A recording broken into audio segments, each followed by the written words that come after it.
જય ગૌ માતા, જય ઠાકોરજી, ધનરાજ પ્રાકૃતિક ફાર્મ, નારાયણભાઈ ઓસરા, ગુજરાત, રાજકોટ, ઉપલેટા. મિત્રો, અમે એક એવા કોન્સેપ્ટ સાથે આગળ વધી રહ્યા છે જે પકવનારથી સીધા ખાનારા સુધી એક એવું સંગઠનની રચના કરવા જઈ રહ્યા છીએ જ્યાં અત્યાર સુધી એવું ક્યાંય બન્યું નથી. અમે પહેલ કરીએ છીએ આત્મનિર્ભર ગૌ પ્રાકૃતિક રાજકોટ જિલ્લાના ખેડૂતો દ્વારા સંગઠન એક બેનર નીચે પોતપોતાના અલગ અલગ ફાર્મના જોડાઈ સંગઠિત થઈ અને કાર્ય કરવા માટે તત્પર ગણ્યા ગાંઠા ખેડૂતો અત્યારે જે 100% પ્રાકૃતિક કૃષિ કરી રહ્યા છે. કોન્સેપ્ટ માત્ર એટલો છે કે ખાનારા વર્ગને બધું જ એક જગ્યાએથી મળી રહે એના માટે થઈને. તો અમે ડે ટુ ડે અમારા પ્રાકૃતિક કૃષિ કરતા ખેડૂતોના પોતાના ફાર્મના વિડીયો આ ચેનલના માધ્યમથી અમે બતાવવાનો પ્રયત્ન કરશું.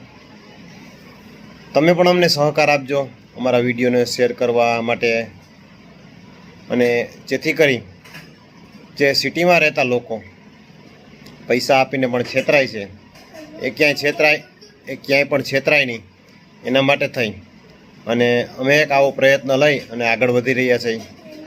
તો અલગ અલગ ખેડૂતો રાજકોટ જિલ્લાના એક બેનર નીચે કામ કરી અને પોતાના ફાર્મથી બોલશે અને પોતાના ફાર્મથી અવાજ અમારા એક ગ્રુપના માધ્યમથી ખાનારા સુધી પહોંચાડશે.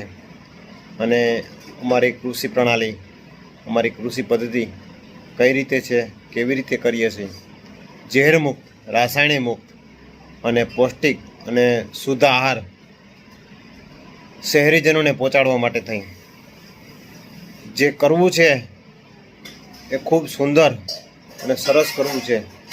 એ હેતુથી એક એવી ડિઝાઇન બનાવવા જઈ રહ્યા છે જેમાંથી પ્રેરણા લઈ જે અલગ અલગ ક્ષેત્રોમાં જે ખેડૂતો અન્ય જિલ્લાઓમાં જે કરતા હોય એ પણ પ્રેરણા લઈ અને એ પણ આગળ વધી જે પ્રાકૃતિક કૃષિ કરતા ખેડૂતોને ક્યાંક એવું લાગે છે કે અમને ભાવ નથી મળતો, અમને સહકાર નથી મળતો, તો આવી એક ડિઝાઇન લઈ અને અમે આવી રહ્યા છીએ અને આગળ વધી રહ્યા છીએ.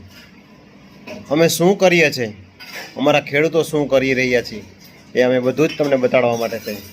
તો ખાસ કરીને અમારા વિડીયો શેર કરજો જેથી કરીને ખાનારા વર્ગ ક્યાંય છેતરાય નહીં અને ખેડૂતોને પણ 2 પૈસા મળી રહે જે ખરેખર શુદ્ધ અને સાત્વિક પકવવામાં રસ ધરાવે છે. તો ચાલો હું તમને ડે ટુ ડે એક ખેડૂતોના પરિચય તમને આપવાના પ્રયત્નો કરીશ દિવસે ને દિવસે. કૃષ્ણ જાડેજા, લોધિકા તાલુકો, જિલ્લો રાજકોટ.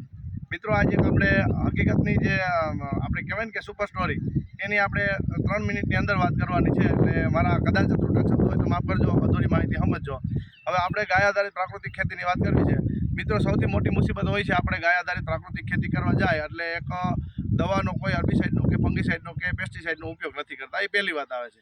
બીજી વાત છે આપણે જે રસાયણથી દૂર રહેવું એટલે રાસાયણિક ખાતરોનો ઉપયોગ નથી કરતા. તો એ એક મહત્ત્વની વાત એ છે કે અમે જ્યારે જે બીજામૃતથી માંડી આજ સુધીની પહેલી આંતરખેડ અને નિંદામણ આ વ્યવસ્થા, મિત્રો, મારે તમને ખાસ કહેવાનું છે, જ્યારે આ વસ્તુથી આપણે દૂર થાય છે ત્યારે તમને એક મોટી મુસીબત સામે આવે છે અને બધા જ મારા ખેડૂત મિત્રોને આવે છે. હું અત્યારે તમને જો આ ખડ બતાવું છું,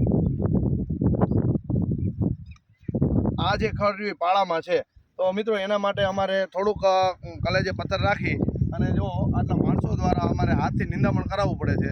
પણ એનો બેનિફિટ અમને એ મળ્યો છે કે માંડવીની અંદર અમારે એક પણ છોડવો ખંડ નથી થયો. 100% જર્મિનેશન જેટલું અમે વાવ્યું હતું એટલું વીગ્યું છે. જ્યારે રસાયણ અને પેસ્ટિસાઇડ છાંટતા હોય ને એનો ઉપયોગ કરતા હોય તો ઘણા છોડવાને પોષક તત્વો નથી મળતા અને મૃત અવસ્થામાં જ્યારે જમીન નિર્જીવ થઈ જાય ત્યારે આપણા પાક પણ નિર્જીવ થઈ જતો હોય. એની અંદર થતા જે ખાદ્ય પદાર્થો છે, અત્યારે માની લો કે આ ગ્રાઉન્ડ એટલે આપણે મગફળી વાવી છે, મગફળીની અંદર તેલીબિયા છે તો એનું તેલ કઢાવવાનું છે, ઝેર રસાયણ વગરનું છે એટલે અમૃત આહાર થઈ જવાનું છે. છેલ્લા 2017થી અમે આ ખેતી કરી છે. તો આ ખેતીની અંદર આવી મુસીબતો આવે છે, બધાને ખબર છે. તો આ મુસીબતનો જ્યારે સામનો ન કરી શકો ત્યારે ફરી પાછા આપણે ઝેર રસાયણ અને પેસ્ટિસાઇડમાં વયા જતા હોય. તો મિત્રો, ખાસ કરી અને તમે જે ઝેર રસાયણના અને યુરિયા ડીએપીના ખર્ચા કરો છો એની સામે ગાય આધારિત ખેતી કરવામાં ગળતિયું ખાતર ભરો. બીજા વૈકલ્પિક જે ઘણા બધા આપણે જે જૈવિક કલ્ચર બનાવી છે બનાવી અને પાણી માટે દેજો, ઇરિગેશનથી દેજો, ડ્રન્ચિંગથી દેજો.